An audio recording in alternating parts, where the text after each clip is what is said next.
الفايش الصعيدي من الوصفات المشهورة جدا عند أهلنا في الصعيد.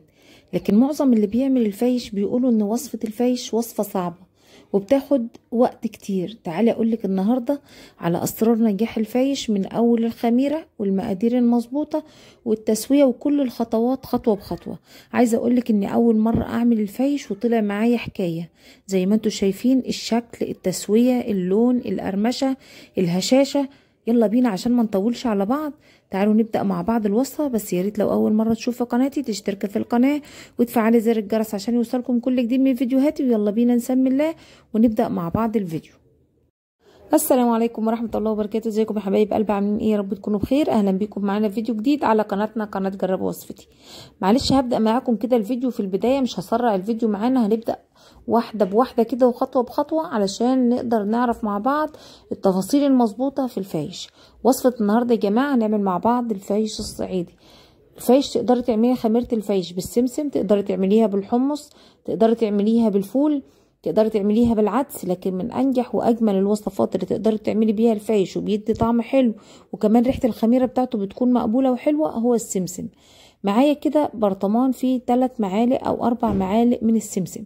انا عملت الوصفه بتاعت الخميره على برطمانين علشان انا كنت اول مره اعمله، فخفت ان وصفه الخميره بتاعت الفايش ما تظبطش زي ما ناس كتيره بتصورها. لكن عايزه اقول لكم ان وصفه الفايش طلعت من اسهل الوصفات اللي ممكن تعمليها. زي ما انتم شايفين عشان ما نتوش من بعض، غليت معايا نص كيلو من اللبن. ببدا ان انا انزل على 3 معالق السمسم اللي في البرطمان. بنزل عليهم بكميه اللبن الحليب المغلي، مغلي على طول من على النار على السمسم على طول في برطمان ازاز، علشان طبعا يستحمل معايا درجه غليان اللبن. بخلي البرطمان فيه 3/4 كده من اللبن على السمسم، يعني بملاش البرطمان على الاخر عشان ادي مسافه معايا للتخمير.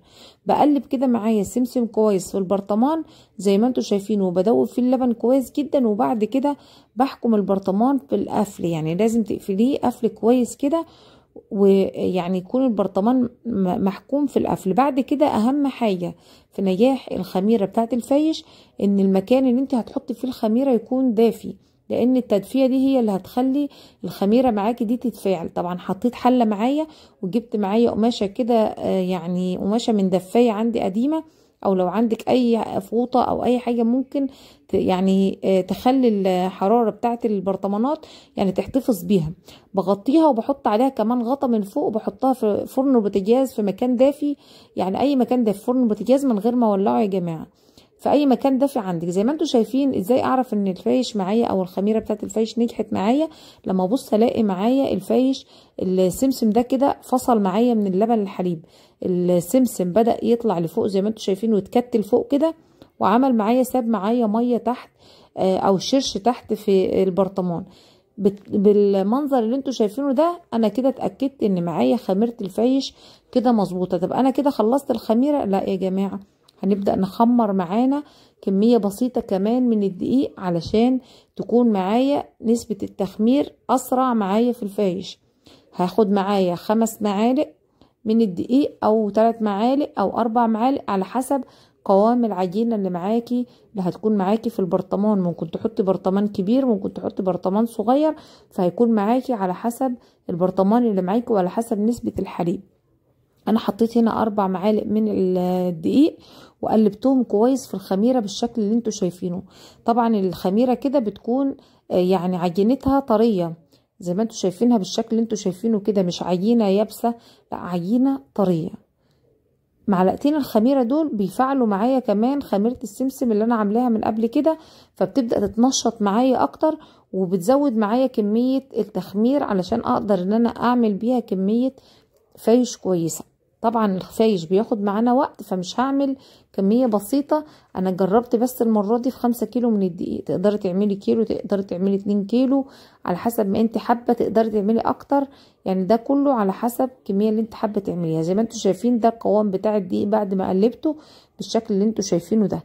كده خلاص قلبت معايا ال4 معالق دقيق معايا في خميرة السمسم بتاعت الفايش. هرجع تاني واقفل البرطمان واحكمه كويس من الغلق، وهحطه برضو نفس المكان اللي انا كنت حاطه فيه الخميره الاولانيه، في دفايه وفي طبق او في حله، وبغطي عليه كويس وبدفيه من بره كمان زي ما انتوا شايفين. طبعا في المرحله دي انا بحط معايا البرطمانات دي، بحطها معايا في كيس بلاستيك علشان خاطر معايا الخميره لما ترفع لو نزل منها اي خميره تانية بره البرطمان ما تنزلش معايا وتبهدل الدنيا. فهحطها دلوقتي في كيس بلاستيك واقفل عليها كويس، واحطها فين؟ في نفس الحله زي ما انتوا شايفين بالشكل اللي انتوا شايفينه ده. هبدأ احطهم في الكيس البلاستيك كده، وبعد كده هقفل عليهم وهلف عليهم برضو الدفاية اللي انا كنت حطاها، وهغطي عليها كويس كده واحطها برضو في المكان الدافي اللي انا كنت حاطه فيه قبل كده. يا جماعة اهم حاجة عندي في الخميرة ان انا ادفي الخميرة كويس واخليها ما يدخلهاش اي هوا خالص، عشان الخميرة تنجح معايا وتوصل للقوام المظبوط. زي ما انتوا شايفين بعد ما سبتها ساعتين تقريبا او 3 ساعات بتبدأ معايا الخميرة تعمل نفس الشكل الاولاني. زي ما انتوا شايفين عملت مية تحت ورجعت رفعت ملت البرطمان لفوق. هتقولي لي الخميرة الاولانية اختمرت معاكي في وقت قد ايه؟ هقولك ان الخميرة الاولانية اختمرت معايا، انا كنت عاملاها الصبح واختمرت معايا تاني يوم الصبح. يعني انت لو عملتيها بالليل تختمر معاكي تاني يوم بالليل، لو عملتها الصبح تختمر تاني يوم معاكي الصبح. يعني بتاخد تقريبا في حدود 24 ساعة، ممكن تزيد على حسب بقى حرارة الجو. اهم حاجة عندي لما تشوف الخميرة بالشكل اللي انت شايفاه زي ما وريتهولكم في الاول، عاملة طبقة فوق جامدة واللي تحت كله عامل شرش مية كده، اعرف ان كده معايا الخميرة ناجحة. دي تالت مرحلة معايا بقى في التخمير. هجيب معايا كيلو من الدقيق من اصل ال5 كيلو اللي انا هعملهم فايش. يعني هعمل 5 كيلو هاخد منهم كيلو دقيق، هبدأ ان انا اعجنه بمية عادي كده زي ما انتوا شايفين. هاخده عجينة طرية كده زي عجينة الكيكة، زي عجينة الزلابية. يعني عجينة لا هي طرية قوي ولا هي يابسة قوي. هبدأ ان انا الف العجينة كده كويس علشان ابدأ ان انا اجهز دي تالت مرحلة للتخمير. وهي الخميرة دي بقى اللي انا هبدأ ان انا اعجن عليها كمية الفيش اللي انا هعملها. تقدر تعمل معاكي كمية حلوة جدا، يعني على حسب ما انت حابة، 5 كيلو 10 كيلو على حسب ما انت حابة تزودي كمية السمسم او الخميرة اللي قبل كده برضو براحتك.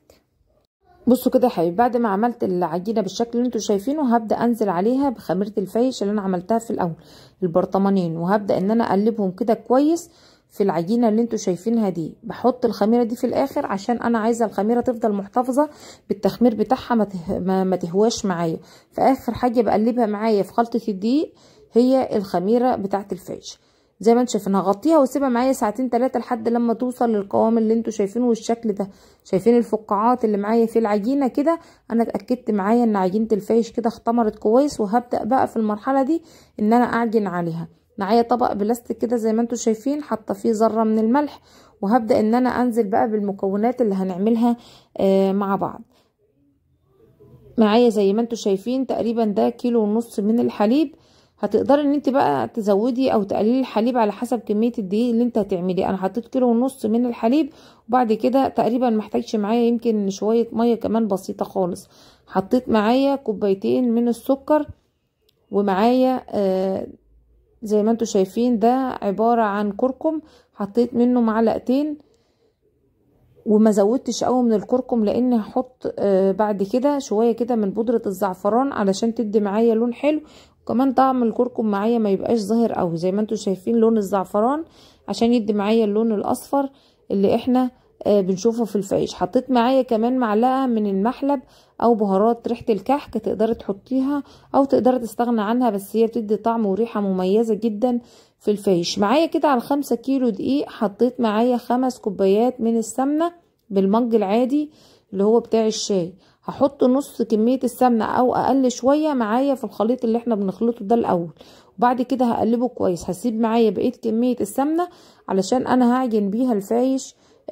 بعد ما بعجنه كده ببدأ ان انا اخلص نهاية الفايش خالص واختمه خالص بالسمنة اللي باقية معايا كده. زي ما انتم شايفين بعد ما دوبت السكر كويس والملح والكركم وكل المكونات اللي احنا حطيناها، ببدأ انزل معايا بقى بالخميرة بتاعت الفيش بالشكل اللي انتوا شايفينه. دي كميه الدقيق الكيلو اللي انا عجنته في الاول اللي كان عليه خميره الفيش. هبدا انزل بيه معايا الاول علشان طبعا هو سايل معايا وناعم، عشان لما انزل بالدقيق اقدر ان انا اتحكم معايا في كميه السوائل اللي انا هحتاجها بعد كده. زي ما انتوا شايفين هبدا اقلب كده كويس معايا الخميره في الحليب في المكونات اللي احنا حطيناها مع بعض كده للفيش. لون الزعفران مع الكركم بيدي لون حلو جدا، وكمان بيخلي اللون واضح جدا كمان، والطعم الكركم مش ظاهر قوي معايا.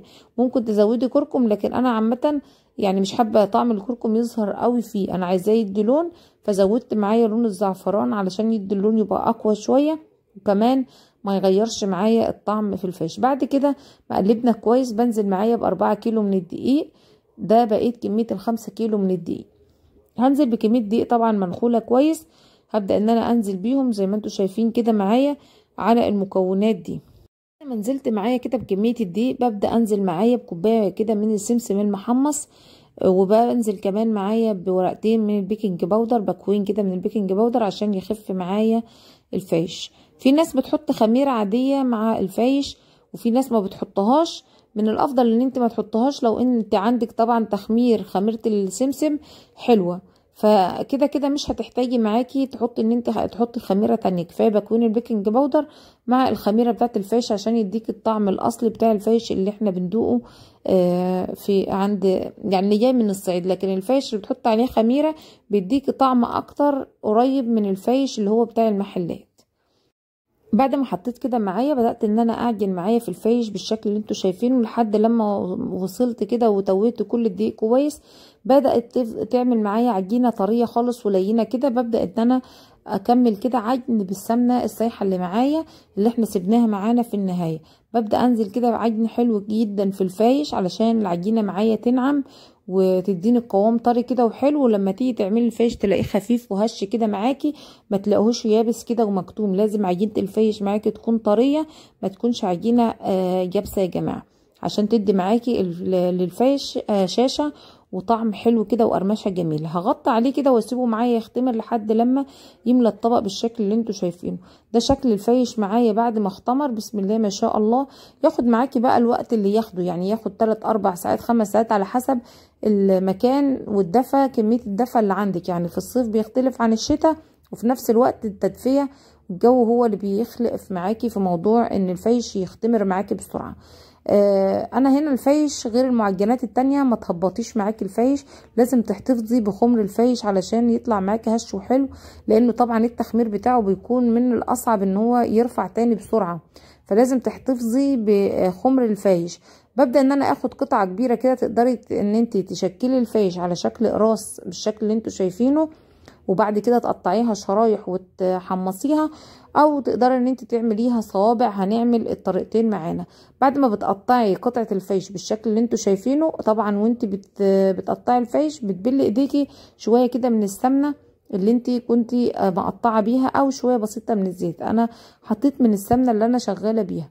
بدات ان انا ابل ايديا حاجه بسيطه كده منها، وبدأت ان انا ابطط زي ما انتوا شايفين كده الفيش على ايدي، وبعد كده بفرده معايا في الصينيه. الصواني مش مدهونه اي ماده دهنيه خالص، لان معايا الفيش الدسم بتاعه كده كويس. قلنا 5 كيلو دقيق عليهم 5 كوبايات من السمنه. هسيب لكم مقادير الفيش بالظبط في صندوق الوصف، صندوق الوصف في المثلث اللي جنب العنوان اللي تحت الفيديو. هسيب لكم المقادير بالظبط. حابه تعملي بقى اكتر هتزودي، حابه تعملي اقل هتقسمي كميه المكونات اللي احنا حاطينها معانا على الفيش. ببدا ان انا افرد معايا بالشكل اللي انتوا شايفينه، وكمان هبدا ان انا اصبع برضو صوابع طويله كده على حسب ما انت حابه. الصابع كده يكون طويل زي صابع الكفته كده.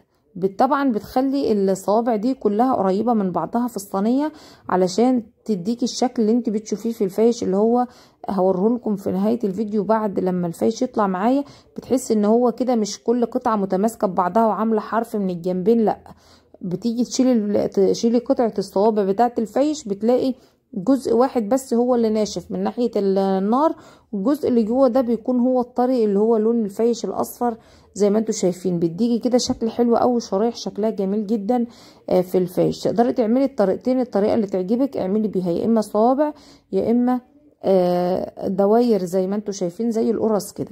طبعا الفايش ما بتبططهوش قوي، يعني لازم تخلي سمكه عالي شويه علشان لما بيختمر ما بيرفعش قوي زي يعني زي المعجنات اللي انت حاطه فيها خميره عاديه. يعني هو بيرفع بس ما بيرفعش للدرجه اللي هي يعني.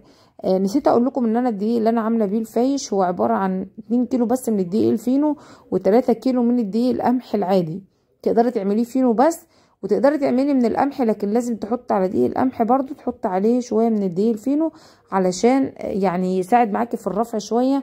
وكمان يخلي الفايش لما تيجي تنشفيه معاكي ينشف معاكي بسرعه. احنا عارفين الدقيق القمح معانا بيبقى طري شويه وبيحتفظ بطرايه شويه في العجينه، فلازم الدقيق اللي هو الفينو بينشف معاكي الفايش اسرع لما بتيجي تحمصيه. بحط الفايش كده بعد ما فردته وعملت كل الصواني معايا بغطيه واسيبه معايا في مكان دافي يختمر. في ناس بتسيب الفايش من غير ما تغطيه، لكن هو بيعمل طبقه من فوق، قشره كده من فوق، فانا حبيت ان انا اغطيه علشان اولا يختمر معايا كويس لان الجو طبعا معايا برد.